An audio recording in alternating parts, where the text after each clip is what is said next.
नाम। नेति नेति कहें वेद क्षाण भेद ज्योति को।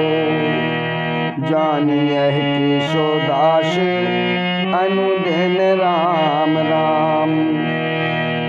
रटत रहत ना डरत पुनरुक्ति को। रूप देहि अणि माही गुण देहि धरि माही। भक्ति देहि महि माही नाम देत मुक्ति को। भक्ति देत महि माही नाम देत मुक्ति को।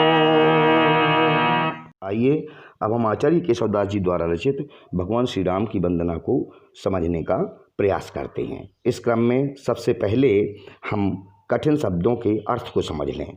पूरण पुराण यानी कि पूर्ण ब्रह्म, परिपूरण यानी कि पूरे, पुरुष पुराण अर्थात पुरुषोत्तम, उक्ति अर्थात की उपाय, दर्शन यानी कि दर्शन या देखना, नेति नेति यानी कि इतना ही नहीं, वेद यानी कि 4 प्रकार के वेद, सामवेद, यजुर्वेद, अथर्ववेद एवं ऋग्वेद।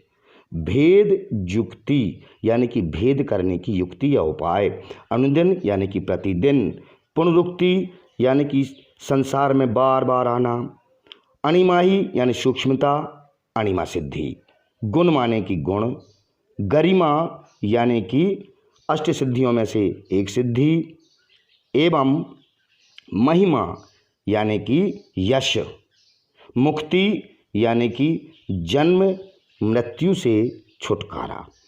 इस तरह से हम शब्दार्थों को समझने के बाद बढ़ते हैं इस पद के संदर्भ की ओर। संदर्भ में लिखेंगे कि प्रस्तुत पद्यांश हमारी पाठ्य पुस्तक के अंतर्गत वंदना नामक पाठ से लिया गया है, जिसके रचयिता आचार्य केशवदास जी हैं।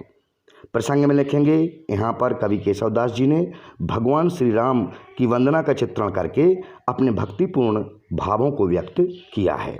और अब चलते हैं व्याख्या की ओर।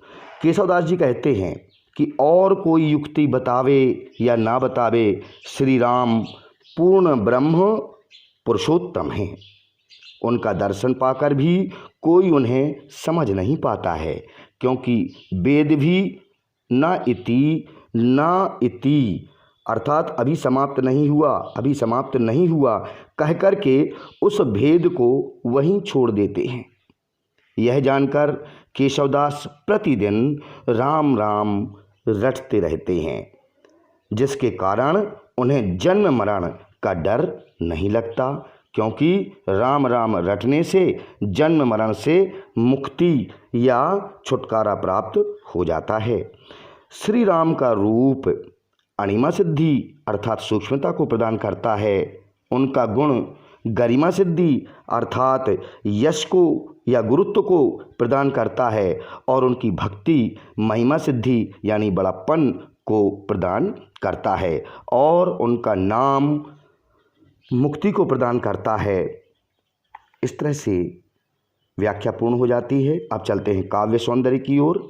काव्य सौंदर्य के अंतर्गत प्रथम बिंदु श्री रामचंद्र जी की महानता का विशद वर्णन किया गया है।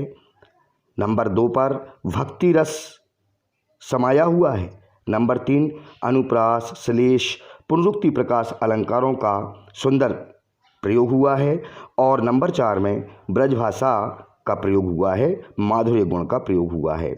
इस तरह से हम भगवान श्री रामचंद्र जी की इस वंदना को समझ सकते हैं। बहुत बहुत धन्यवाद।